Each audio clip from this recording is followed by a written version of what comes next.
gwe alina waliwo n'abali abali America nga bagane bannange singa afuna omukisa okulaga Kabaka Mwanga naye simanyi naye nga so try to communicate to them using the English. I want all of the peoples around low areas and urban to take their children back to school. I know that if you don't want to study, you are in trouble. You are looking for problems. You are looking for problems. Problems always. Do not look for problems. Before problems, look for you. Yeah, man. Kwegati nayongera okubiriza abantu abo. Totunulira bizibu, ebizibu tebina kutunulira. Kale, linnya lyange nze Ssomero Muhammad tubanirizaako nnyo nnyini ddala. Kyemukola nno kyamaanyi okubeerayo nga mutugoberera nga mutulaba embozi tuba tubaleetedde nate olunaku lwali tulina Kabaka Mwanga. Onyumyamuuko ne Kabaka Mwanga tuwulira ebintu abiraba atya owaayo siibi otya? Ndi bulungi ssebo mpozi gwe. Leero gaddewo. Leero nzigaddewo manyi ennyumba tosobola gireka nga tesobola kubeera nga buli kadde nzigule. Awo olina ogiggalako kati nange. Ebigambo olina bingi. Ebigambo nina bingi. Naye mu Luganda. Ne mu luzungu ssebo. How are you, champ? Mpozi, anu nate linnya lyo liyungutte. Kabaka Mwanga, how are you, Kabaka Mwanga? I'm fine. How's the going, man? The area is okay. Ebigambo ebinyongo oli mu luzungu mu Luganda. But when we change to English, you have a few words, man. Teiba bingi era kale nga bya Luganda naye nga n'oluzungu ndukuba. In which class are you, Kabaka Mwanga? I'm in primary 6. You're in primary 6. I thought that you were a candidate. You're in primary 7. Yes. So this coming year you will be in P7. In P7. So you are a semi-candidate. Yes. Today you're not a scholar. What's the problem? I'm going here. Today I reached school like at 1 a.m. But today at 8 I'm going to go back at school. That 8 will be going back to school. Let us come back to our Luganda. Otunyumize ku mboozi y'Erakai. Mwana w'Erakai si ekyo oba kati kali w'Erakai. Mwana we Masaka kiri mu Rakai. Masaka. Rakai kiri mu Masaka. Rakai. Soka Masaka no.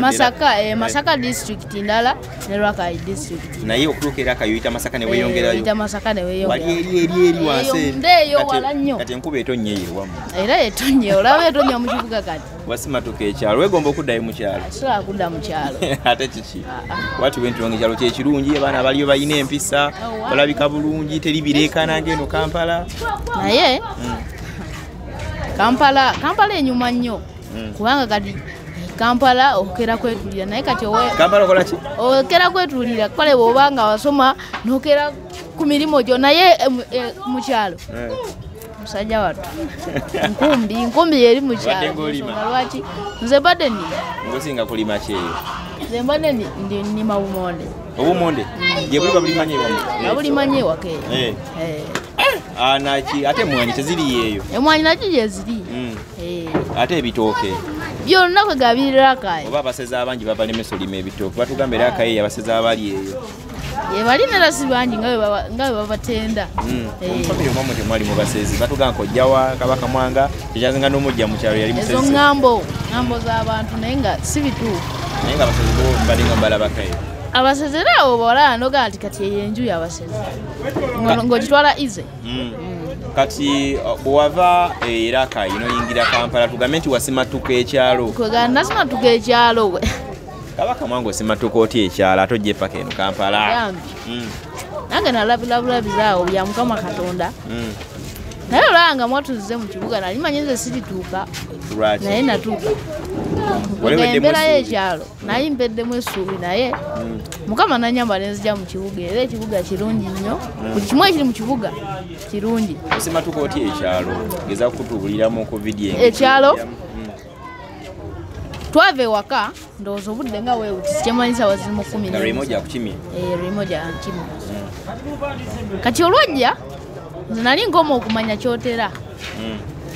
Kati nagera okulanga nnyingidde Masaka. Tuzze mpaka Lukaya tutandise okulaba ebyenjawulo nga kikyolaba ekyenjawulo ebizimbe byewese olaba waliwo neyambuza wali otuddeko mu mmotoka nemuga emmotoka nali ngitudde mulagamba nenga obadde obeera mu kyalo nnyo eyo emmotoka zitambula nemuga zitambula nera nga si nnyo nga Kampala kwega ekibuga kyannyumidde nnyo sagala kulya kigambo kyalo yagala akyogerako kati bwe watuuka nga mujja kalina wali tozirabangako zo kalina nali nalabemu eri buyambaawo walabako ya fulomeka bbiri zokka zeweese bbiri bbiri zokka so watuuse mu Kampala nga ebizimbe nga byeweese bingi zigenda obugenzi mwali mu taxi mwali motoka ya buyonjo twali mu taxi era twalinya taxi 3 okutuuka mu kibuga sala okuva mu kyalo kutuuka mu kibuga okutuuka mu kibuga eno wetusuula bwe tukwate engala bwetusuula bwetukwate waka wala nnyo nga manager Raymond ajati akutegeere nti oli eno kati ye video ya trendinga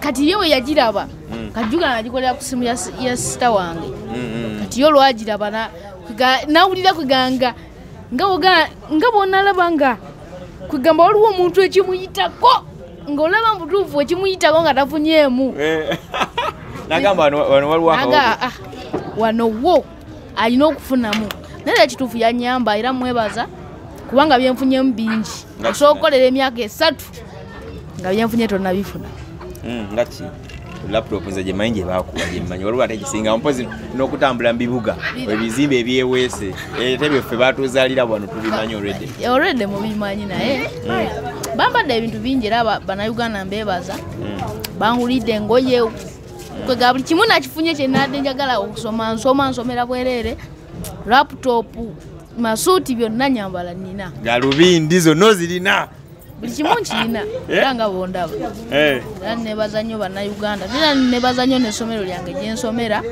Rain Parents Day and Boarding Bukalango lyampa basale kuva mu P6 mpaka P7 liri Bukalanga awo nga onatera otuuka wano mu Kampala mwennyini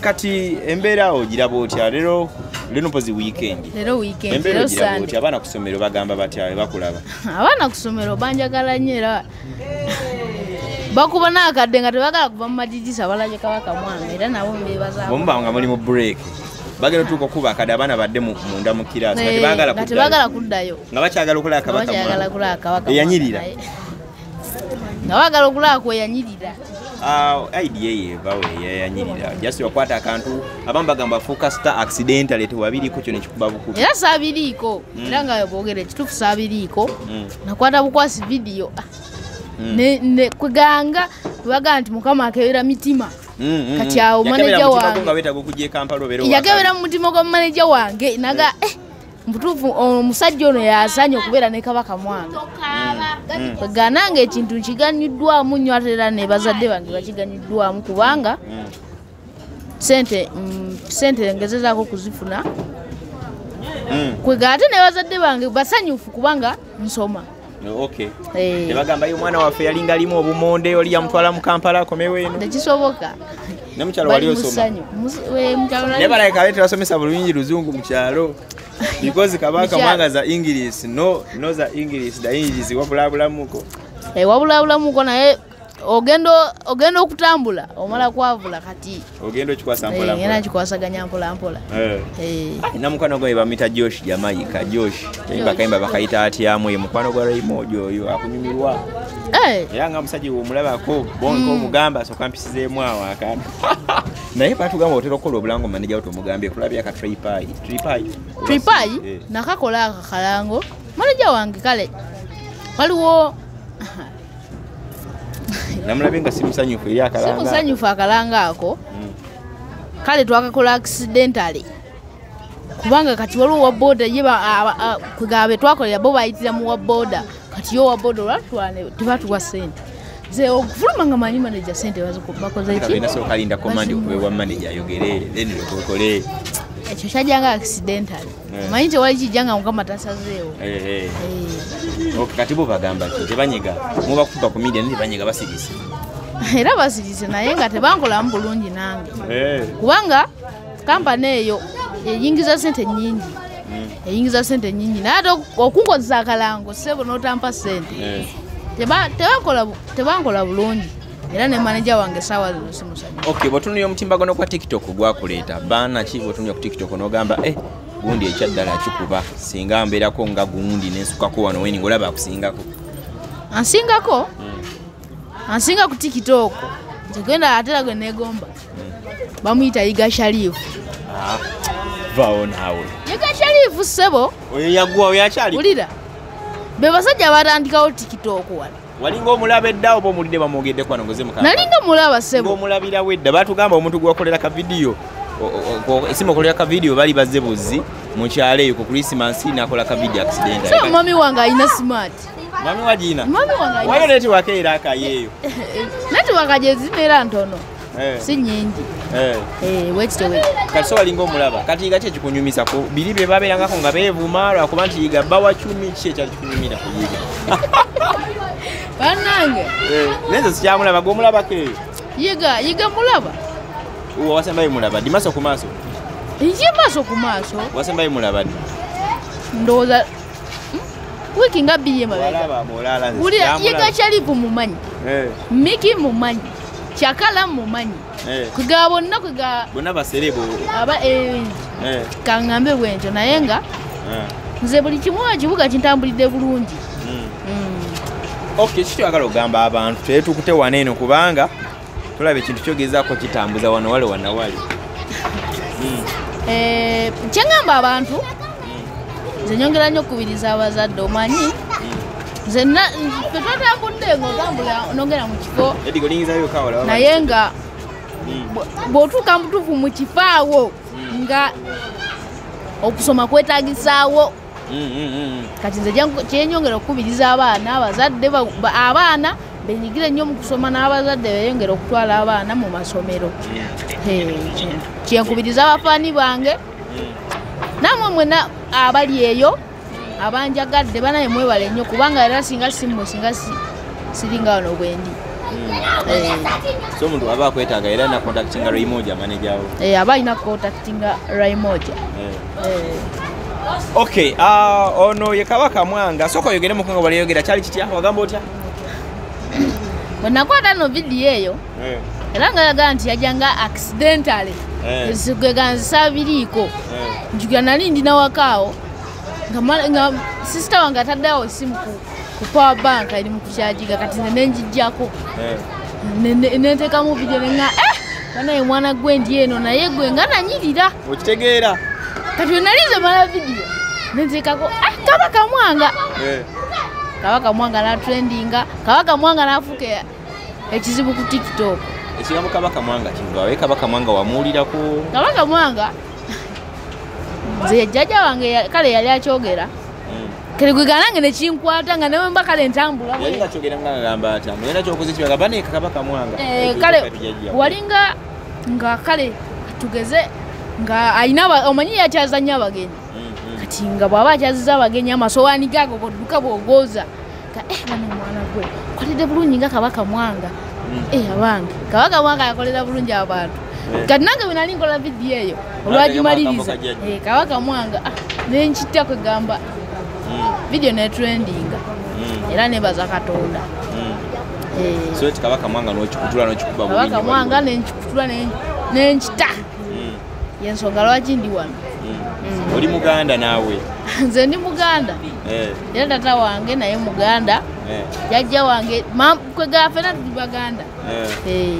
Obugambo ki obusembayo buyinza okusiibuza abantu awo ddala singa obuwa mu lulimi lw'Olunyanyimbe Olungereza? Your closing remarks. Abantu gye bali babeera bakulaba bagamba mwana abantu alina waliwo n'abali America nga bagande bannange singa nfuna omukisa okulaga Kabaka Mwanga naye simanyi naye nga so try to communicate to them using English. I want all of the peoples around rural areas and urban to take their children back to school. I know that if you don't want to study, you are in trouble.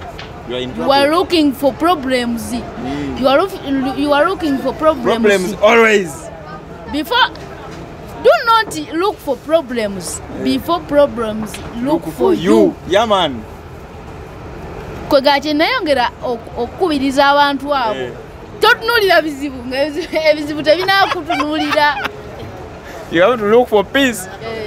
Sorry, Agamat, I don't want peace. I want problems always. So before looking for problems, problems do what? Do not look for problems. Before problems look for you. Problems look for you. Totunulira bizibu nga tebinakutunulira. Yeah, man. That is our English. Ogendo studying ampola luiga ampola. You should learn because any time from now, we have very many fans from abroad. One can communicate. Kabaka Mwanga, I'm paying for you this and this. You should come to America or Dubai for a tour. Yes. Are you getting? I know that. So you should learn how to speak English. Yes. Always. Such that in case you get any chance to go abroad, you know kubanga ososanga omuzungu n'omusabe emmere n'omugamba mpaka $1 n'akunyama I'm the Kabaka Mwanga, the one who nyirira otegeera. A handsome boy. Yeah, the handsome boy from Raqqa, he straight away. Nenga mwana wekityo wekiri. Neyongera nnyo okwebaza bannayuganda okunjagala. Okay, kale tuwadde ne Kabaka Mwanga olunaku olwaleero yanyirira tusobodde okubanga ne tumufunamu katubulire ebintu bitambula bulungi essomero asoma abuzeebuzeemuko ndowooza lwa ssomero, but any time from now essomero nga liwedde jabate nga tuddemu okubanga tubayita mu bubinyo lwatonda ensi yange Ssaabasajja Kabaka wa Buganda awangaale.